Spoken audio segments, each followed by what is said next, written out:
E se a gente fosse para o show de ônibus? Pensa bem, vai estar lotado lá, a gente não vai precisar ficar rodando, procurando estacionamento.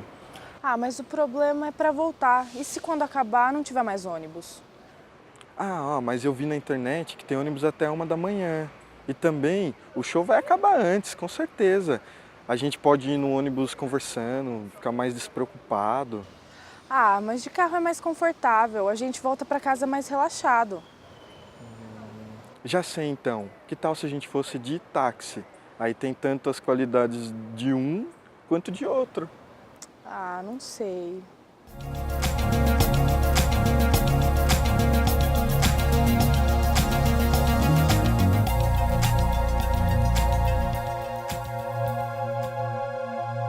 Olá, meu nome é Adalberto, sou professor de língua portuguesa e esta é a aula sobre argumentação.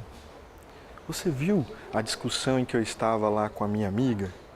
A gente estava diante de um impasse. Eu tenho certeza que em algum momento da sua vida você também já esteve em alguma situação parecida, ou em vários momentos da sua vida. Na, na vida em sociedade, a gente precisa o tempo todo estar lá buscando ou defender nosso ponto de vista, ou a outra pessoa vai estar tentando mostrar que o ponto de vista dela é mais adequado.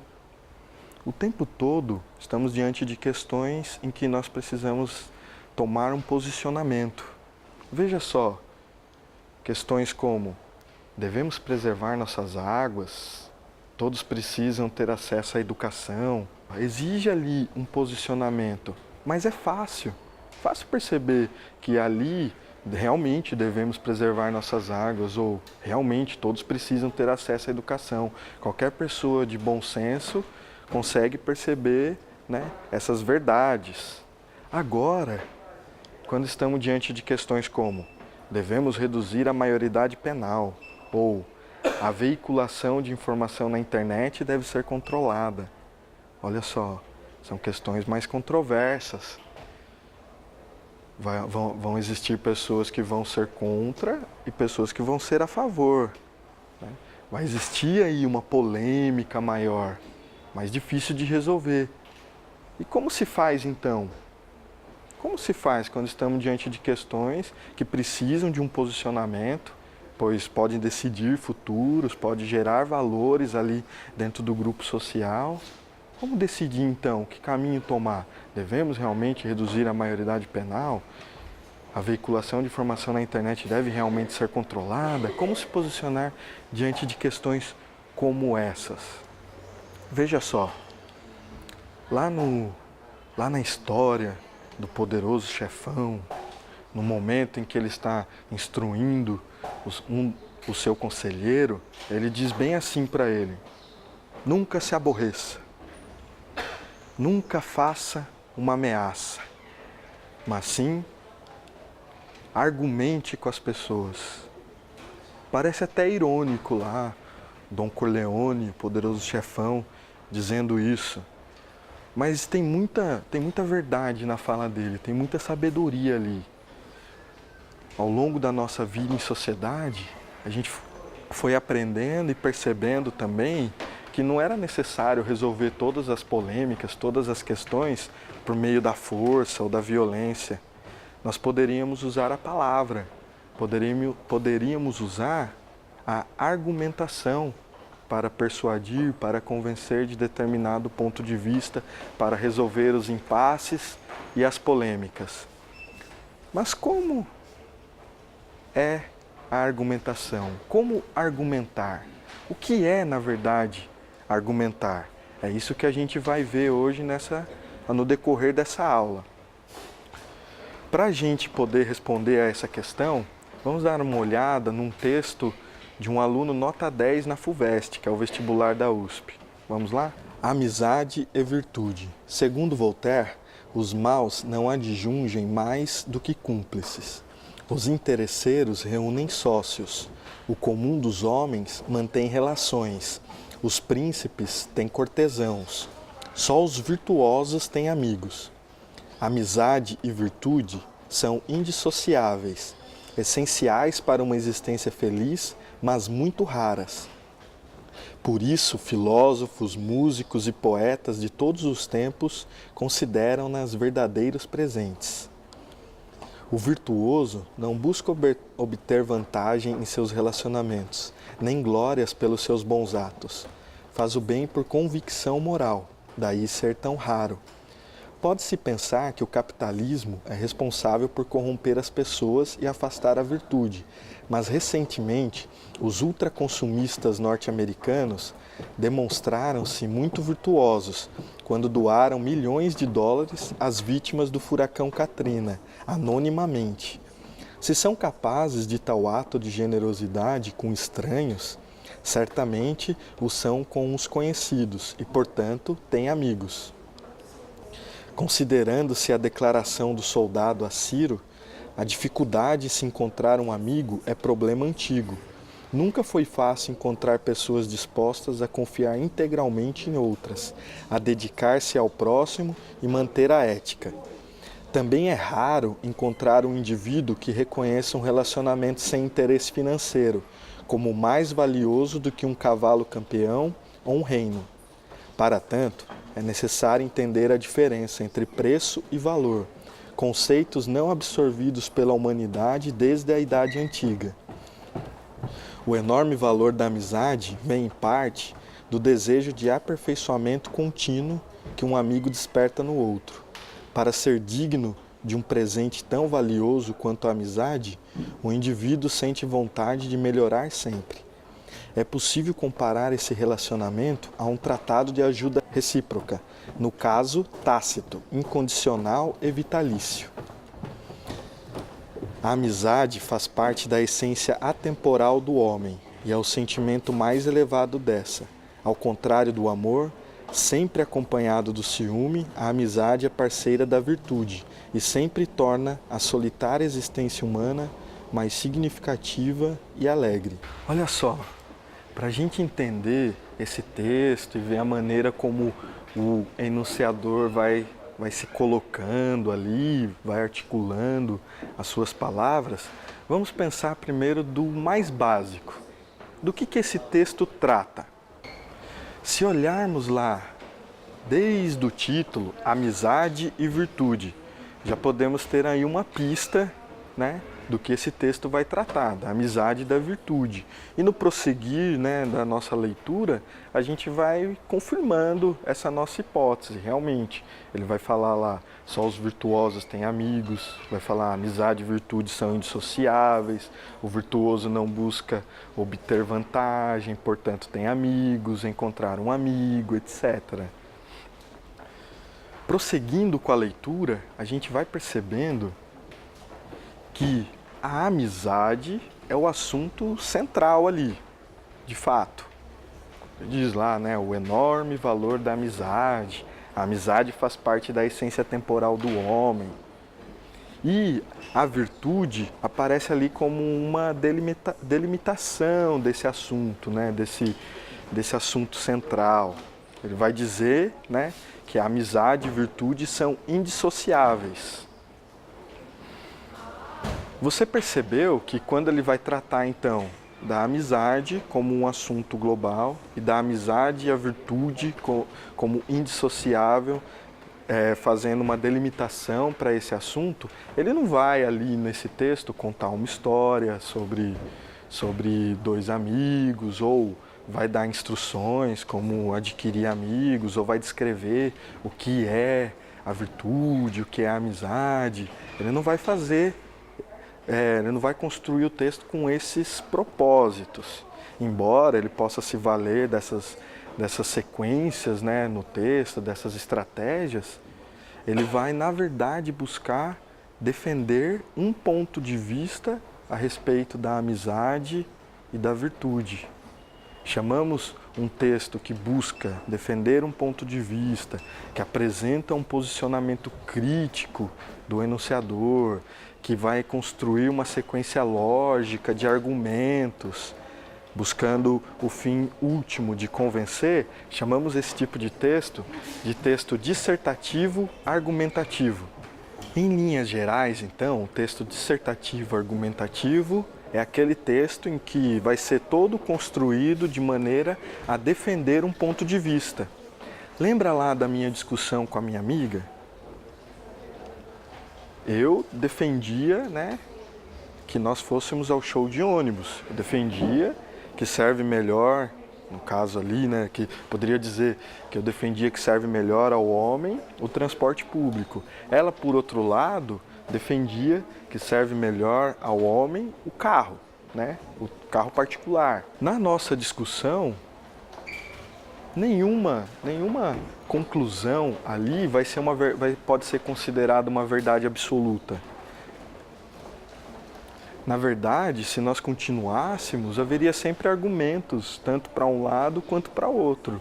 Eu poderia continuar lá dizendo da poluição ou outras coisas, e ela poderia dizer, por exemplo, da velocidade, da segurança, enfim. Na verdade, quando tratamos de textos dissertativo-argumentativos, quando tratamos da argumentação, precisamos ter em mente que não vamos defender verdades absolutas, esperar que o outro mude completamente a sua visão. Não, na verdade nós vamos construir o texto de maneira a apresentar argumentos para persuadir o outro daquela verdade. Trata-se de uma verdade em construção, trata-se de defender que determinado ponto de vista é mais ou menos adequado. Vamos voltar então lá para o nosso texto. Vamos ver lá o primeiro parágrafo do texto. Segundo Voltaire, os maus não adjungem mais do que cúmplices. Os interesseiros reúnem sócios, o comum dos homens mantém relações, os príncipes têm cortesãos, só os virtuosos têm amigos. Olha só, esse enunciador coloca lá no início uma citação. E ele coloca essa citação de onde a gente pode extrair como ideia principal a ideia de que só os virtuosos têm amigos. Olha só como a gente está caminhando para descobrir qual que é a tese defendida por esse enunciador. Depois ele vai dizer: amizade e virtude são indissociáveis, essenciais para uma existência feliz, mas muito raras.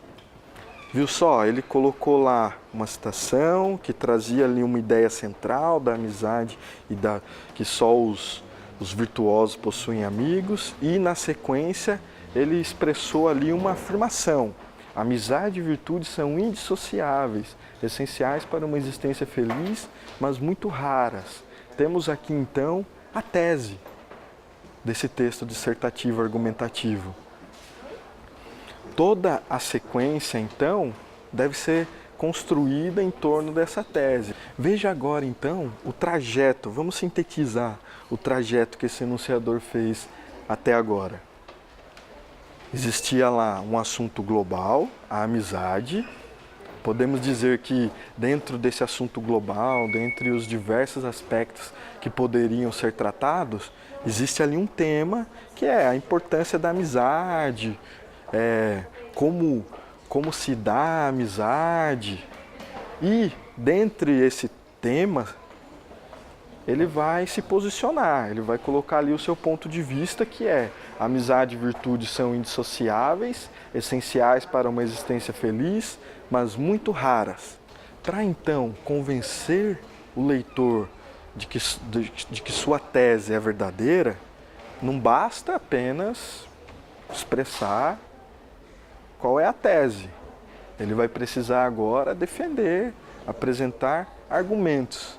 É agora, então, a partir dessa tese, que entra em cena a argumentação, que pode ser definida como a organização de raciocínios com fins a persuadir o seu enunciatário.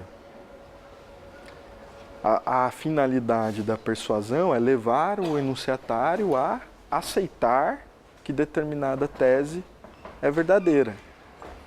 Assim como eu disse anteriormente, não quer dizer que é fazer ele esquecer tudo o que ele acredita, mas podemos dizer que é, na verdade, a espécie de um acordo para o enunciador e o enunciatário quando o enunciador constrói o seu texto, ele vai criar meios para que se estabeleça ali um acordo de que o que está apresentado ali é justo, é algo justificável, é algo lógico, faz sentido, enfim. Isso então podemos sintetizar como argumentar. Voltando lá para o nosso primeiro parágrafo, lembra? Havia ali uma citação. Ele cita lá Voltaire e coloca ali a fala de Voltaire de acordo com a tese que ele vai defender. Podemos dizer que quando o enunciador se vale de uma figura, de um estudioso, de um pensador que escreveu ou refletiu sobre determinado assunto, cujo pensamento deve ser respeitado ou até seguido, podemos dizer que ele está se valendo de um argumento de autoridade. Está colocando ali um especialista que pensou e refletiu sobre o assunto, dando consistência à tese que ele vai defender. Então, é importante a gente pensar que colocarem a fala de um especialista no assunto de acordo com a tese que se vai defender é uma maneira de argumentar. É importante a gente pensar que não se deve exagerar, embora seja um argumento bastante forte, não se deve exagerar no uso de argumentos de autoridades, porque daí corre-se o risco de apagar a nossa voz, a voz do enunciador, e ficar apenas a voz do outro ali. Então, usar na medida os argumentos de autoridade e sempre se preocupar. Essa fala, esse argumento de autoridade está alinhado com a minha tese?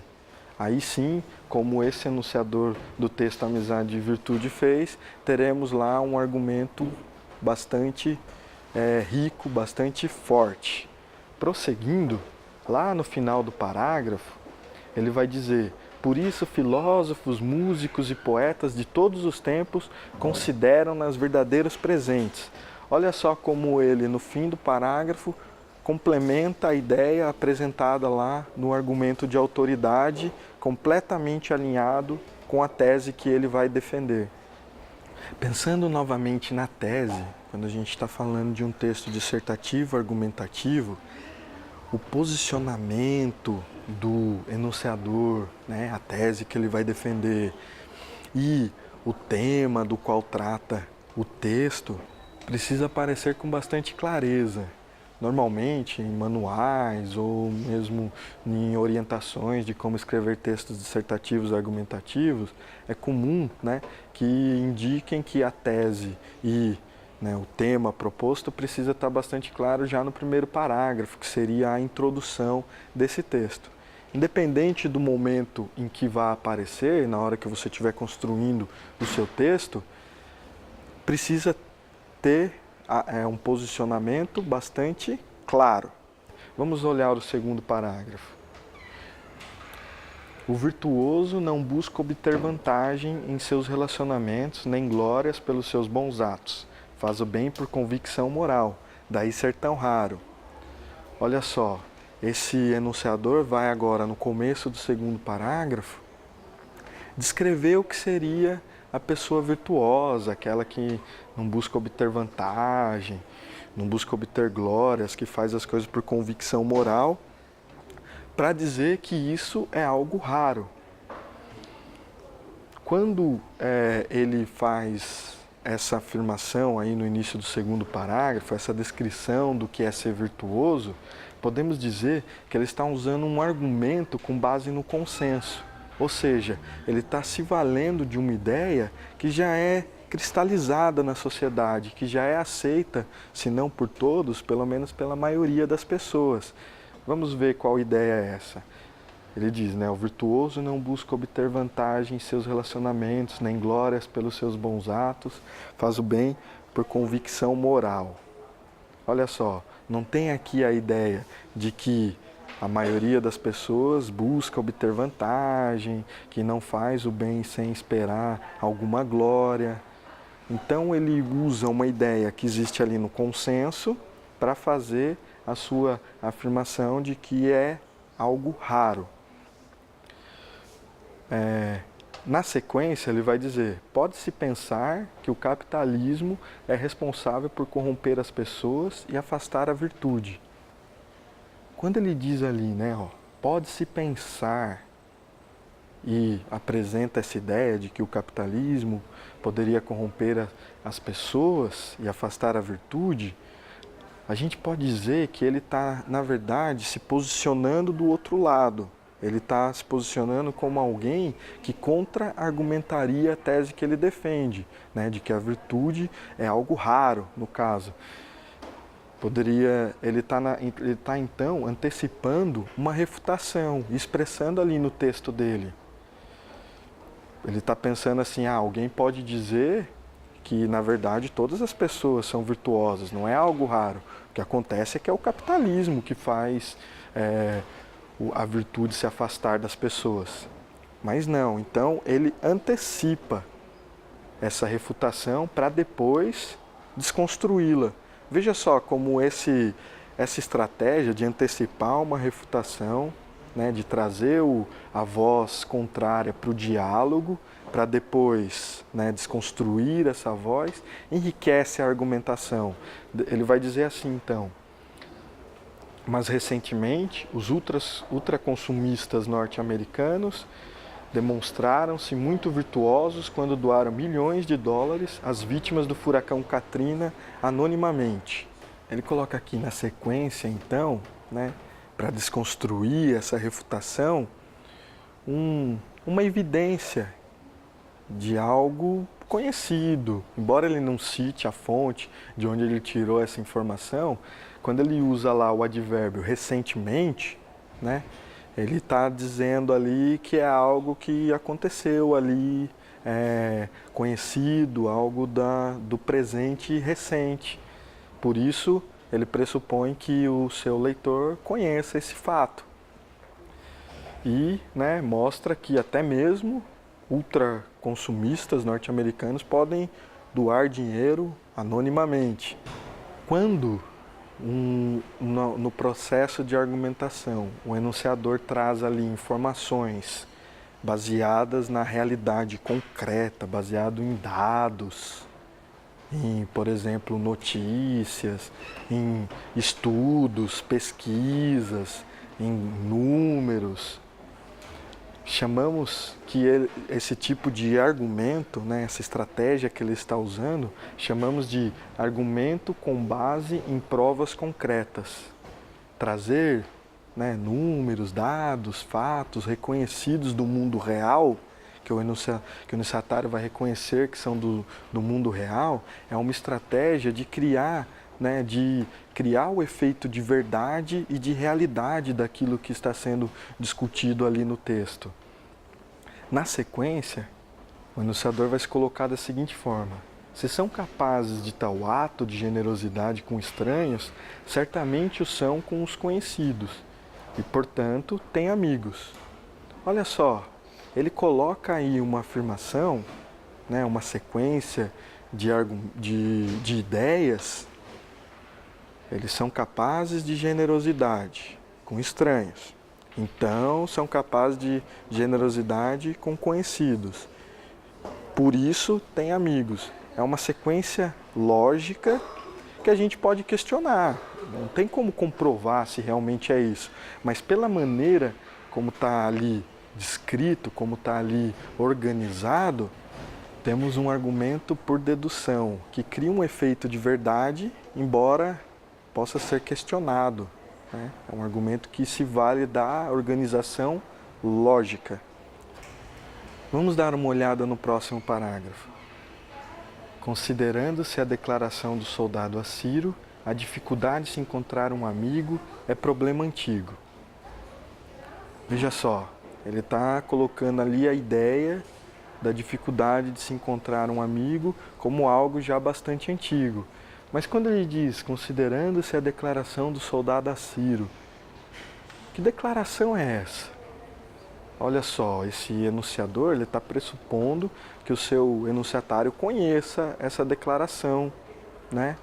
Ele está criando ali uma imagem de quem é o seu leitor, como alguém mais erudito, alguém que conhece um pouco ali da de elementos da história mais antiga, né? Vamos pensar então o que seria, né, essa declaração do soldado assírio. Nessa história, lá Ciro, rei da Pérsia, em aproximadamente 500 a.C., numa ocasião em que um soldado ganhou um cavalo lá, um cavalo campeão de uma corrida, Ciro pergunta a ele se ele trocaria aquele cavalo por um reino. E o soldado responde: não, não trocaria por um reino, mas eu daria de muito bom grado a alguém que fosse digno de ser um amigo. Olha só, essa história, ela está totalmente alinhada com a ideia que ele vem defendendo, né, da virtude em relação, né, à amizade. E, lembrando então, quando ele coloca, sem explicar, né, quando ele coloca essa ideia da declaração do soldado assírio, sem explicar o que é essa declaração, ele está criando a imagem de um leitor que conhece, que tem lá certa erudição.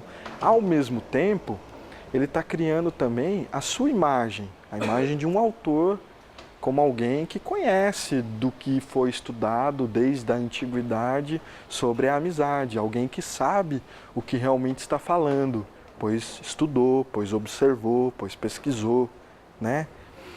Quando falamos da imagem do leitor e da imagem do autor, né, ela é construída, na verdade, o tempo todo, em todas as escolhas que esse enunciador faz, desde o ponto de vista que ele vai defender, os argumentos que ele vai colocar, as citações que ele vai usar, né, o domínio da língua, muito importante. Um texto muito bem argumentado, mas com grandes falhas do uso da norma padrão, né, com uma escrita inadequada, pode ser desqualificado, pode ser considerado fraco do ponto de vista argumentativo.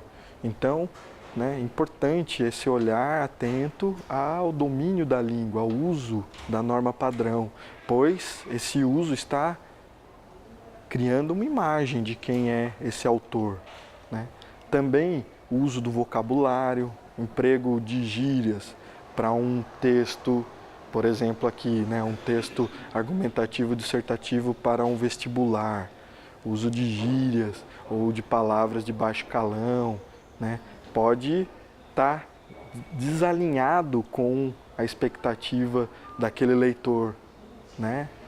Então, todas as escolhas que o enunciador faz estão criando a imagem de quem é esse autor. Ao mesmo tempo, estão sendo direcionadas à imagem que esse autor tem de um leitor. Um exemplo da importância de que aquilo que você vai escrever precisa estar alinhado com a imagem que você tem, né, do seu leitor, está bastante adequado a quem é esse leitor, aconteceu quando o CEO do Facebook, Mark Zuckerberg, fez uma publicação lá dizendo quais seriam os seus planos, né? Ele sempre coloca assim uma meta para o ano, né? Dizendo algo que ele pretendia alcançar. E ele colocou assim num determinado momento: você pode pensar nisso como Jarvis, no Homem de Ferro, né? Ele disse que ia construir lá um assistente de inteligência artificial, parecido ali com o Jarvis do Homem de Ferro. Uma senhora, impressionada, né, comentou essa publicação. Ela disse assim: eu vivo dizendo para minhas netinhas namorarem os nerds da sua escola. Eles podem ser o futuro Zuckerberg. Olha só, ela publicou ali, né, de certa forma, um elogio, uma admiração com a proposta ousada até, né, do Mark Zuckerberg. O que ela não esperava é que essa fala dela estava desalinhada com a imagem que Mark Zuckerberg vem construindo na rede social. Ele é pai de uma menina, ele vem sempre insistindo na questão da autonomia, da igualdade e, né, ele respondeu assim: melhor ainda seria você encorajá-las a serem as nerds da escola. Assim, elas seriam as próximas inovadoras. Olha só, aquilo que ela pretendia, né, elogiar, né, expressar admiração, acabou, né, não surtindo o efeito que ela esperava, pois foi um comentário totalmente desalinhado com a imagem do seu leitor. Voltando lá ao nosso texto, na sequência, o enunciador vai dizer assim: nunca foi fácil encontrar pessoas dispostas a confiar integralmente em outros, a dedicar-se ao próximo e manter a ética. Veja só como esse enunciador vai construindo ali uma enumeração de elementos, né, alinhados com a ideia que ele está defendendo.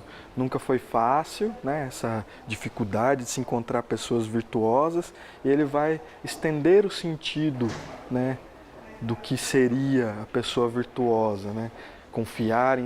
Pessoas dispostas a confiar integralmente em outras, a dedicar-se ao próximo, a manter a ética. Ele enumera uma sequência de elementos que, né, em certa medida estendem o sentido do que seria alguém virtuoso. Depois, ele vai dizer: também é raro encontrar um indivíduo que reconheça um relacionamento sem interesse financeiro como mais valioso que um cavalo campeão ou um reino. Olha só, defendendo lá o seu ponto de que a virtude, né, alinhada à amizade é algo raro, ele vai expor lá uma sequência alinhada também com a ideia que ele apresentou lá no começo, trazendo essa história da resposta do soldado a Ciro.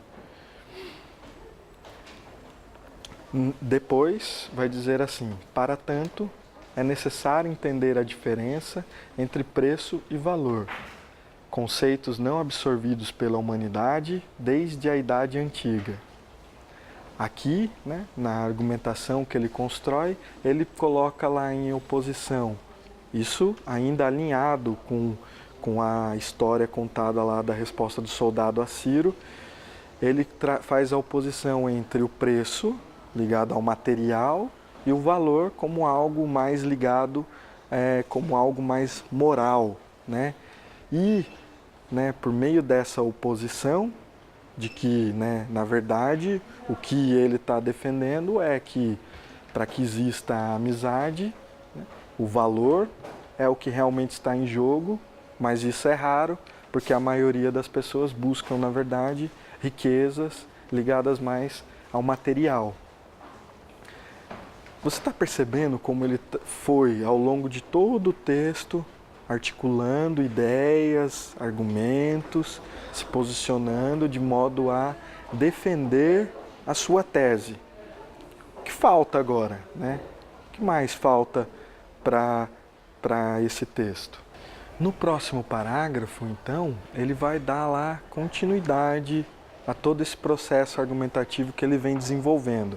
Ele vai dizer: o enorme valor da amizade vem em parte do desejo de aperfeiçoamento contínuo que um amigo desperta no outro para ser digno de um presente tão valioso quanto a amizade. O indivíduo sente vontade de melhorar sempre. Veja só como ele vai, né, justificando porque a amizade é um item tão valioso, né? Depois ele vai dizer: é possível comparar esse relacionamento a um tratado de ajuda recíproca, no caso tácito, incondicional e vitalício.